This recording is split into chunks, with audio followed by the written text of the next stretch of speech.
आज की वीडियो काफ़ी ज़्यादा खास है क्योंकि आज की वीडियो में मैं आपसे बातें करने जा रहा हूँ 7 ऐसी फाइनेंशियल कैश ट्रांजेक्शन के बारे में जो रोज़ाना हम बैंक्स में जाकर करते रहते हैं। और ये जो 7 कैश ट्रांजेक्शन है, इन ट्रांजेक्शन्स पर कड़ी नज़र रहती है इनकम टैक्स डिपार्टमेंट की। अभी हाल ही में इनकम टैक्स डिपार्टमेंट ने इन कैश ट्रांजेक्शन्स पर लिमिट सेट कर दी है और इन लिमिट्स को अगर हम क्रॉस कर जाते हैं तो हमारे नाम पर इनकम टैक्स की नोटिस और साथ में भारी भरकम पेनल्टी तो पे हमें करना ही पड़ेगा। और अगर जो लिमिट है ये काफ़ी ज़्यादा एक्सीड हो जाती है तो हमें जेल की हवा भी खानी पड़ सकती है। तो मुझे लगता है आज की वीडियो आपके लिए काफ़ी ज़्यादा इन्फॉर्मेटिव हो सकता है। नमस्कार दोस्तों, मैं हूँ विराज और आपका स्वागत है मेरे चैनल विराज की बातें में। तो चलिए आज की वीडियो को फटाफट शुरू करते हैं। अब सबसे पहली जो ट्रांजैक्शन है वो है सेविंग्स बैंक अकाउंट की डिपॉजिट या फिर विड्रॉल कैश ट्रांजैक्शन, जो हम अपनी आम जिंदगी में रेगुलर करते रहते हैं। अब अगर हमारी किसी बैंक में सेविंग अकाउंट है और उस पर जो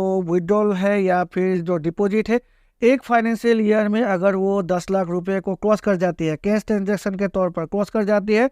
तो इनकम टैक्स की नज़र इस पर आ जाएगी। और उसके बाद अगर हमारे नाम पर नोटिस आ जाती है तो हमें अपनी जो सोर्स है, मतलब जिस पैसे को हम डिपॉजिट कर रहे हैं या फिर जो विड्रॉल कर रहे हैं, उन पैसे की सोर्स को हमें शो करना पड़ेगा। अगर हम शो नहीं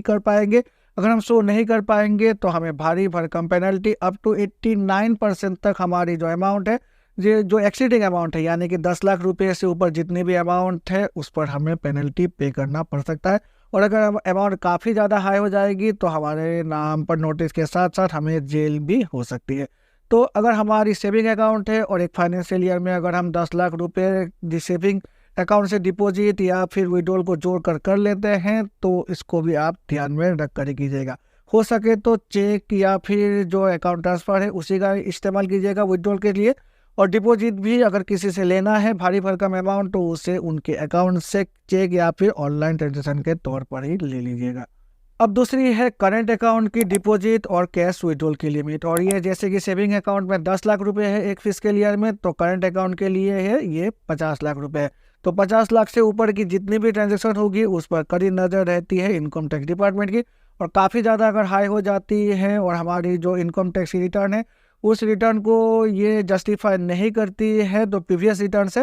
तो इस पर भी हमें इनकम टैक्स की नोटिस आ सकती है। तो जैसे कि मैंने सेविंग बैंक अकाउंट के लिए आपसे कहा, जो भी भारी भरकम अमाउंट हम ट्रांजेक्शन के तौर पर करते हैं या फिर या तो ऑनलाइन करें या फिर हम चेक के थ्रू ही करें, तो कैश से थोड़ा सा बच के रहना है अगर हमारी काफ़ी ज़्यादा ट्रांजेक्शन कैश के थ्रू ही हो जा रही है। तो तीसरी आ जाती है फिक्स डिपॉजिट। फिक्स डिपॉजिट भी एक फिस्कल ईयर में अगर हम कैश के तौर पर 10 लाख रुपए से ज़्यादा की करवा लेते हैं तो उस पर भी इनकम टैक्स की नोटिस आ सकती है, क्योंकि बैंक को रिपोर्ट करना पड़ता है अगर कोई भी व्यक्ति 10 लाख रुपए से ऊपर फिक्स डिपॉजिट कैश के द्वारा खुलवा रहे हैं तो उस बैंक को, इनकम टैक्स डिपार्टमेंट को उस व्यक्ति के बारे में इन्फॉर्म करना पड़ता है। और उसके बाद अगर जैसे कि मैंने आपसे कहा, अगर हमारी जो इनकम है वो जस्टिफाई नहीं कर जाती है हमारी जो भी डिपॉजिट है फिक्स डिपॉजिट की, तो उस केस में भी भारी भरकम पेनल्टी के साथ साथ जेल की हवा भी हमें खानी पड़ सकती है। चौथी ट्रांजैक्शन आ जाती है इमूवेबल प्रॉपर्टी, यानी कि अगर हम किसी भी लैंड या फिर किसी भी घर को परचेज कर रहे हैं या फिर सेल कर रहे हैं और एक फिस्कल ईयर में जो अमाउंट है वो 30 लाख रुपए कैश के तौर पर एक्सीड कर जाती है, तो उस सिनेरियो में भी हमें जो इनकम टैक्स की नोटिस आ सकती है और सोर्स हमें शो करना पड़ेगा। अगर हमारी रजिस्ट्रेशन अमाउंट भी 30 लाख रुपए को एक्सीड कर जाती है, तो उस कैश के तौर पर एक्सीड कर जाती है, तो उस सिनेरियो में भी हमें इनकम टैक्स की नोटिस आ सकती है। तो जो लिमिट सेट की गई है वो 30 लाख रुपए in a financial year, in a fiscal year, अगर हम किसी भी इमूवेबल प्रॉपर्टी को परचेज या फिर सेल करते हैं। तो पांचवी फाइनेंशियल कैश ट्रांजैक्शन जिस पर अभी लिमिट सेट किया गया है वो किया गया है इन्वेस्टमेंट इन स्टॉक्स, डिबेंचर्स, बॉन्ड्स या फिर म्यूचुअल फंड की। और ये जो नई लिमिट सेट की गई है वो की गई है एक फिस्कल ईयर में 10 लाख रुपए तक। इसका मतलब ये हुआ, अगर हम इन्वेस्टमेंट करते हैं, म्यूचुअल फंड को परचेज करते हैं या फिर किसी स्टॉक को परचेज करते हैं, बॉन्ड परचेज करते हैं या फिर डिबेंचर्स परचेज करते हैं और कैश के थ्रू करते हैं, तो एक फाइनेंशियल ईयर में हम 10 लाख रुपए तक ही परचेज कर सकते हैं। और उसके बाद अगर हमारी अमाउंट कैश के तौर पर एक्सीड कर जाएगी तो इनकम टैक्स की नज़र इस पर आ जाएगी और उसके बाद इनकम टैक्स इसकी कड़ी यहाँ पर इंक्वायरी करेगी।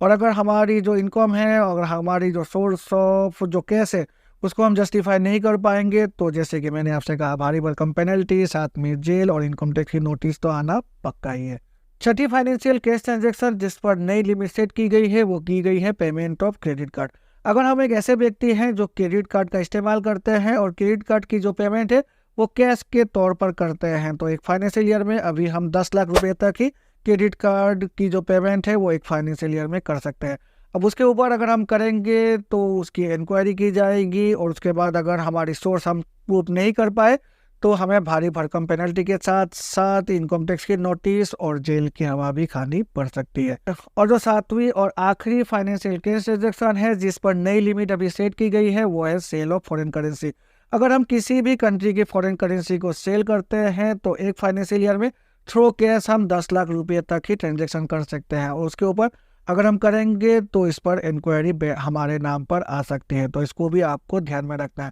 तो मेनली यही वो 7 फाइनेंशियल कैश ट्रांजैक्शन है जो हम रेगुलरली अपनी आम जिंदगी में कर रहे हैं। और अभी जो लिमिट सेट की गई है उसके तहत अगर हम इन्वेस्टमेंट करते हैं या फिर जो ट्रांजैक्शन है वो करते हैं तब तो चिंता करने की कोई बात नहीं है, लेकिन अगर इस लिमिट को हम एक्सीड कर जाते हैं तो जो सोर्स ऑफ पैसे हैं मतलब जो कैश है उसको हमें प्रूफ करना ही पड़ेगा। अगर हम किसी कारणवश सोर्स ऑफ जो कैश है उसे हम प्रूफ नहीं कर पाएंगे तो भारी भरकम पेनल्टी उन कैश पर हमें पे करना पड़ सकता है और अगर अमाउंट काफ़ी ज़्यादा हाई है तो जैसे कि मैंने आपसे कहा जेल की हवा भी हमें खानी पड़ सकती है। तो जितना हो सके कैश ट्रांजैक्शन को थोड़ा सा कमा दीजिए और जितना हो सके आप ऑनलाइन ट्रांजेक्शन कीजिए या फिर किसी के अकाउंट से सीधे पैसे को या चेक के थ्रू ही अपने अकाउंट में ट्रांसफ़र करवाइए। आशा है इस वीडियो को देखकर आपको कुछ नया इन्फॉर्मेशन मिला होगा और अगर मिला है तो मेरे चैनल को लाइक और सब्सक्राइब करें। सब्सक्राइब करके बेल आइकन को प्रेस करें जिससे कि मेरे ऐसे नए वीडियो की नोटिफिकेशन तुरंत आपके पास मिल जाया करेगी।